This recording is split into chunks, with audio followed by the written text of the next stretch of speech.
Bom, vamos lá, o nosso Quinta Pauta está começando. Temos aqui o nosso querido doutor Ricardo Gama, também o nosso querido Marcelo Rocha, né?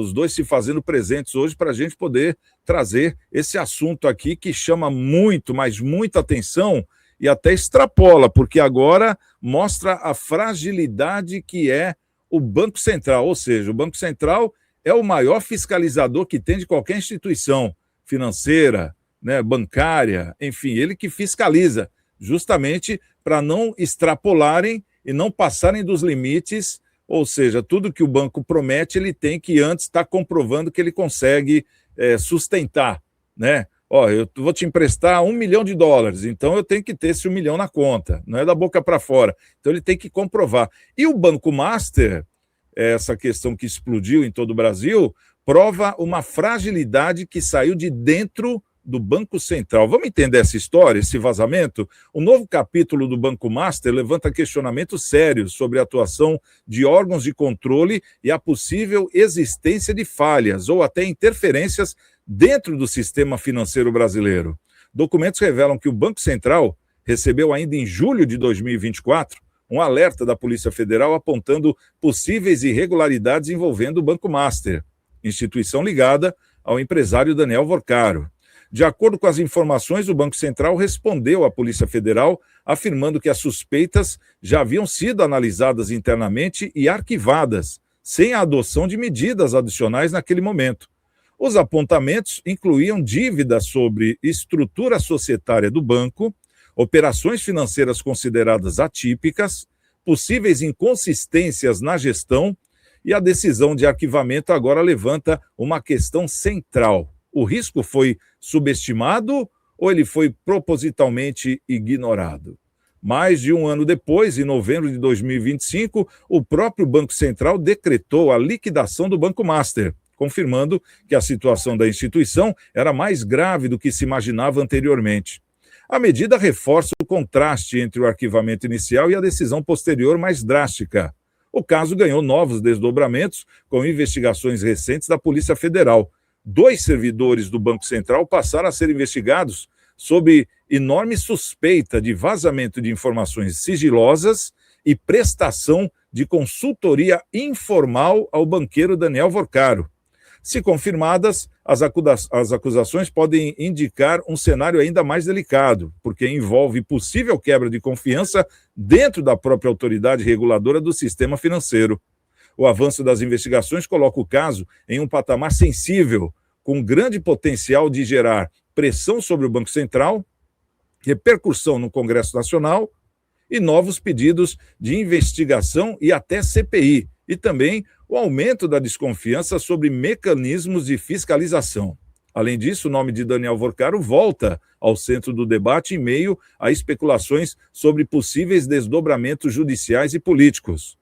O caso do Banco Master deixa uma série de perguntas em aberto. Por que o alerta inicial foi arquivado? Houve falha técnica ou houve interferência? E qual o real alcance das possíveis irregularidades? E se existem outros envolvidos ainda não revelados? Com investigações em andamento e novos elementos surgindo, o caso pode ganhar dimensões ainda maiores nas próximas semanas. Tudo que a gente não queria ouvir é o que a gente está falando aqui, né? Marcelinho, o órgão fiscalizador é o Banco Central. Desde o começo nós falamos, ninguém está falando do Banco Central, só estão falando do furo que deu o Banco Master, passou por cima do sistema, mas que sistema? O sistema tem nome, Banco Central, desde o começo. Só depois de alguns meses é que veio a suposição de que teriam que fiscalizar o Banco Central para saber o que houve, porque não veio relatórios de lá. Isso aí faz lembrar até a questão do INSS, né, na época do Carlos Lupe, né, quando ele era o presidente do Instituto, e de repente, não sei de nada. É a mesma coisa, como o presidente não sabe, quem que vai saber então, Marcelinho? Pois é. Fechem, apaguem as luzes que eu quero sumir, né? Mas, olha, Santiago, para acontecer uma fraude desse tamanho, não tem como não estar envolvido, não envolver, né, autoridades do mais alto escalão do governo, né? Ou dos governos, porque envolve muita gente, Santiago, envolve muita gente, muitos interesses, e pelo tamanho das festas, né? Pelo nível das festas que eram elaboradas, e é fácil de você identificar, é só vai lá, pega uma festa dessa, pega uma filmagem, tal, vê quem está lá. Dificilmente quem está lá não tem alguma participaçãozinha no esquema. Participaçãozinha, nem que a participação seja uma aplicação. Fala, olha, você pode aplicar aqui de hoje para amanhã, você vai ganhar, e depois de amanhã você tira. Né? Tipo assim, estou dando um exemplo, né? Então, não tem como não estar envolvido, né? Agora, se for comprovado, vamos supor, foi comprovado que um funcionário do Banco Central fez lá um ato criminoso, tal, quem vai pagar? Estamos nós de novo. Já estamos pagando INSS, né? A fraude do INSS. O INSS já é deficitário, né? Já tem tantos rombos lá por conta de inadimplência, por conta de desvios, por conta de uma série de outras coisas que o governo não tem competência para gerenciar.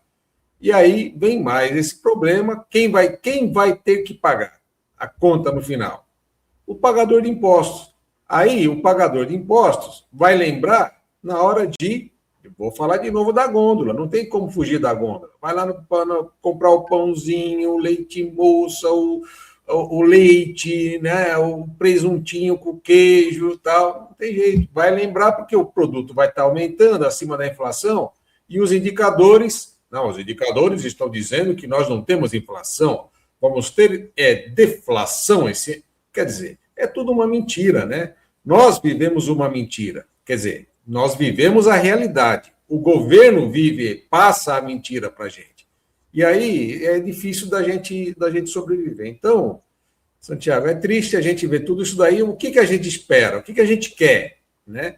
Que toda a verdade seja realmente avaliada, né? Pesquisada, né? Investigada, e que se tiver algum ato criminoso, que seja punido. Né? E se tiver, com certeza eles têm muitos bens que sejam pegos aí, né? Que sejam pegos e ressarcidos, e sejam devolvidos aí para o governo, para que a gente pelo menos tenha aí um certo alento, né? Por conta de tudo isso que está acontecendo.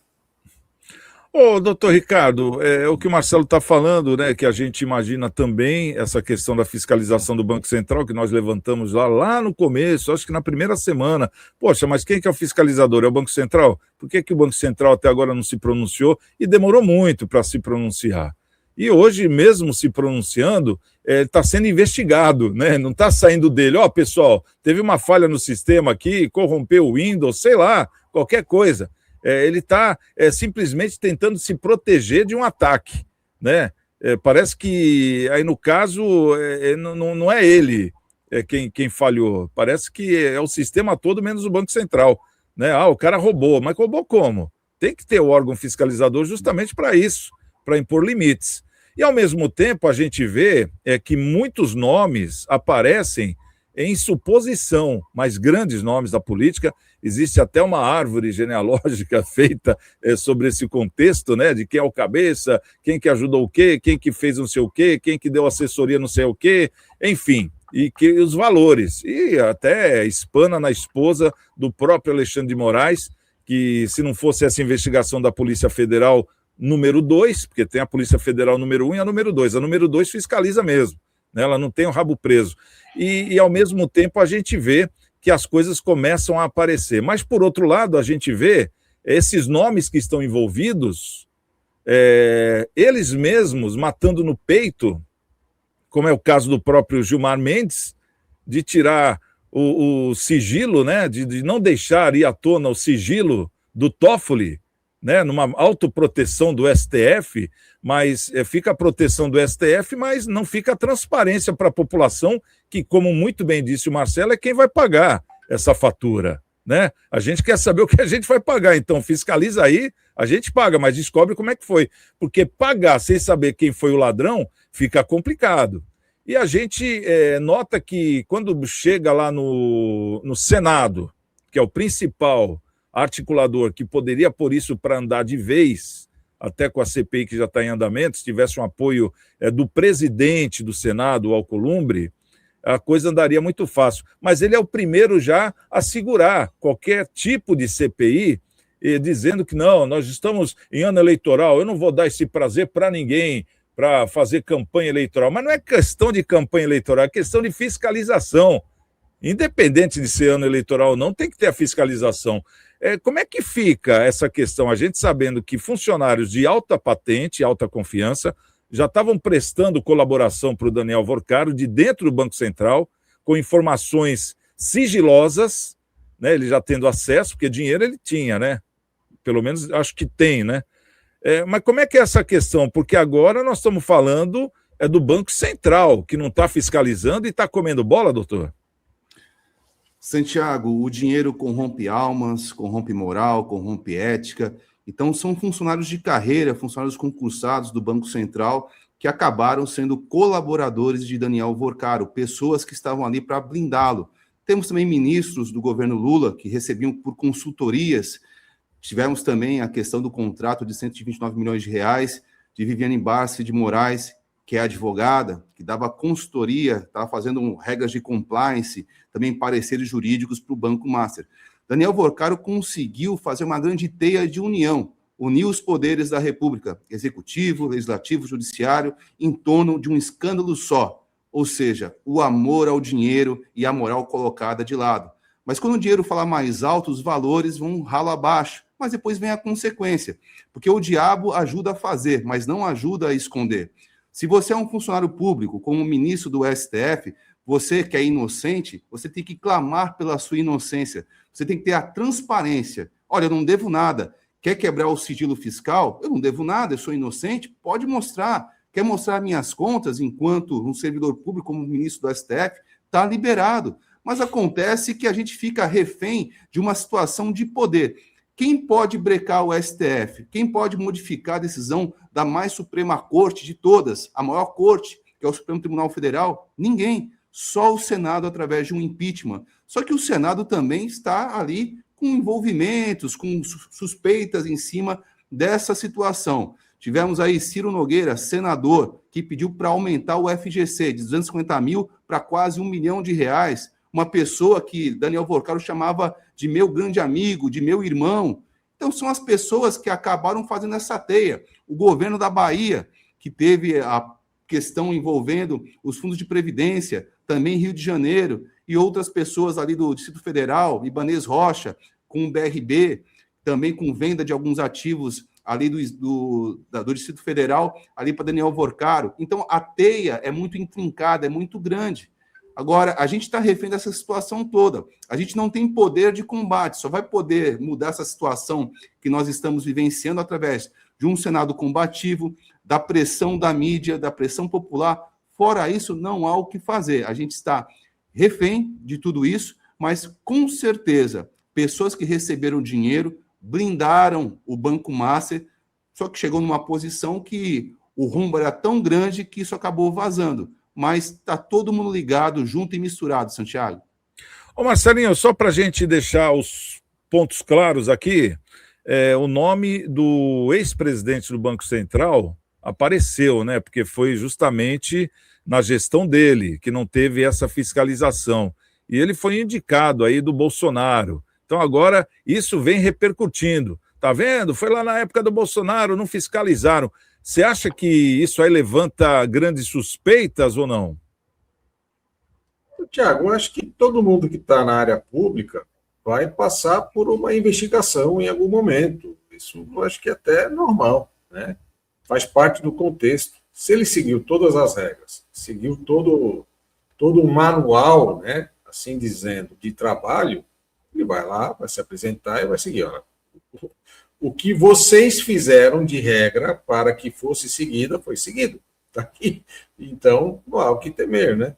É o normal do jogo, né? O anormal seria ele não ser convocado e não ir, né? Fugir, né? Aparecer o nome dele na relação lá de beneficiado com recurso, aí o nível sobe, né? O nível de especulação criminosa para o crime, aí já sobe.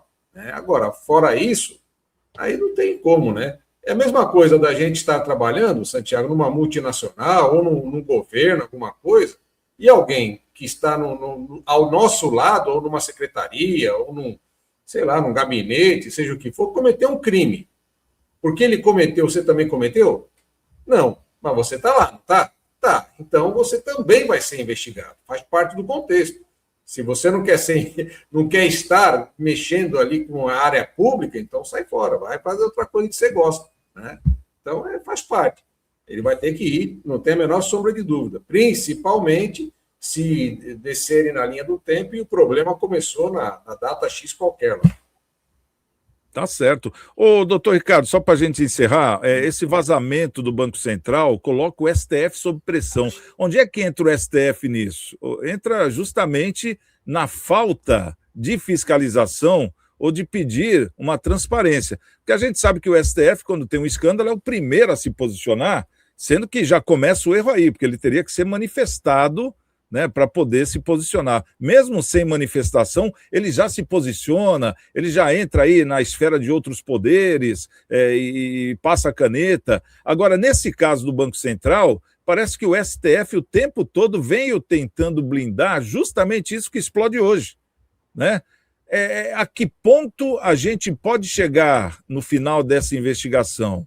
É aquela pergunta de sempre. Você acha que dessa vez vai? Porque tem a Polícia Federal 2.0 na ativa, né? Tanto que isso aí foi para a Polícia Federal para ser investigado, né? A questão do Banco Master está na mão da Polícia Federal. O STF tentou pegar para ele e não conseguiu. A Polícia Federal 2.0, que é a segunda Polícia Federal, que não é do governo, sentou em cima e quer a transparência. Esse braço de ferro está mais para que lado, doutor? Santiago, com certeza para o STF. Inclusive, já tiveram vários discursos de membros da corte querendo regular a Polícia Federal. A Polícia Federal está dando uma resposta efetiva para o país, pessoas estão sendo reveladas, só que existe o Supremo. E o Supremo tem ministros supremos que não se curvam ao lógico, demonstrar a inocência, demonstrar a parte de que você não tem nada a dever, que você é correto, que você é honesto. Porque ser honesto, ser uma pessoa totalmente acima de qualquer suspeita, é um dever de qualquer servidor público, de qualquer servidor, inclusive do STF, que são servidores públicos, por mais que sejam supremos. Né? Então, Supremo é o povo, a gente tem que ter uma contraofensiva por parte da política. O Senado tem que se tornar mais forte e tomar a frente. Se Davi Alcolumbre não quer pautar o impeachment, temos que recorrer a outros meios, porque não se pode conviver em que pessoas que julgam na mais alta corte sejam colocadas sob suspeita, onde irmãos ali envolvidos, irmãos que são pobres, pessoas trabalhadoras, nós vimos aquela matéria onde o pessoal foi até a casa da cunhada e do irmão de Dias Toffoli e viram que é uma casa humilde, tem outro irmão que é padre. De onde veio esse dinheiro todo? Qual é a capacidade financeira desse pessoal? Então a gente fica abismado, mas assim, a Polícia Federal tem que combater o que é errado, tem que realmente demonstrar e precisa ter apoio político. E apoio do Supremo não terá, porque os discursos já são no sentido contrário. Então existe uma blindagem master para o Supremo Tribunal Federal, até por uma questão de colocar a Suprema Corte ali num contexto que não pode ser mexida, mas assim, poxa, eu sou ministro do Supremo Tribunal Federal, está aqui a minha conta, eu não devo nada. O inocente clama a sua inocência até o final, não fica se escondendo. Mas eu espero em Deus que isso seja revelado e não existe nada que pode ficar encoberto por muito tempo, Santiago. E a gente torce para que realmente não fique, porque o que a gente vê hoje é um silêncio absurdo, vamos ser bem justos aqui, tanto da direita quanto da esquerda, nessa questão do Banco Master. A gente não vê, de repente, aqueles que falam para caramba entrarem nesse assunto hoje de uma forma bem aprofundada. Então, acho que está todo mundo torcendo para que realmente o STF entre e intervenha nisso, né, Ricardo? É uma questão que a gente vê aqui, né? Todo mundo rezando todo dia lá para não ir adiante, porque com certeza vai aparecer nome da esquerda, da direita, do centro, da política nacional, e olha, no ano eleitoral eu acho que seria o ideal para o Brasil poder virar a página, né? E de repente cair na seriedade que um país tem que ter. Essa que é a grande verdade, sem economizar ninguém. Eu acho que seria uma grande oportunidade para evidenciar esses nomes, para a gente saber com quem está lidando, para a gente saber em quem vota e principalmente em quem iremos votar na próxima eleição. Marcelinho, suas considerações finais aí, nessa nossa sexta-feira, aqui do nosso Quinta Pauta. Fica à vontade. Fiquemos atentos, muitas coisas podem acontecer nesse final de semana ainda, hein? E olha, não podemos esquecer que o tal do Sicário morreu na Polícia Federal lá, hein, na cela lá, tá? Então, espero que isso não aconteça, hein? Eu não estou acusando, não estou falando nem nada. Nem sou eu que falei, outros repórteres falaram, estou reproduzindo a fala deles também. Eles lembraram disso, então... Vamos lá, e oremos pelo André Mendonça, hein? O ministro André Mendonça tá com a casca dura lá, mas precisa também de uma couraça bem forte aí, porque não vai ter vida fácil, né? Um bom final de semana para todo mundo, para o meu querido amigo, competente advogado, Ricardo Gama, Santiagão e a nossa querida, amada e estimada audiência. Doutor Ricardo Gama, suas considerações finais aí para o nosso fim de semana.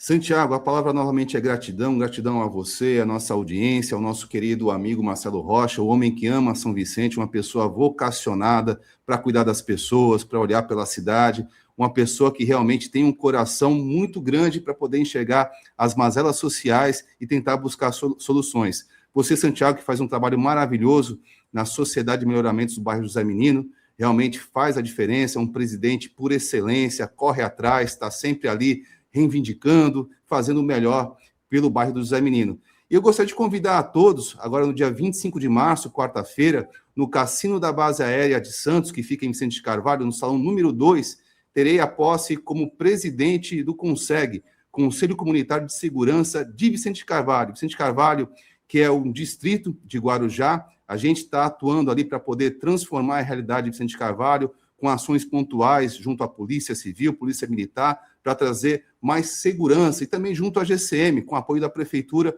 para fazer a diferença. Conto com a presença de todos. Muito obrigado, que Deus nos abençoe sempre, Santiago, livrando de todos os males. Dia 25, qual horário, doutor Ricardo? 19 horas? 25 de março, às 19 horas. Marcelinho, vamos lá, né, Marcelinho? Vamos prestigiar o Ricardo, né? Durante a semana o doutor Fábio falou que vai.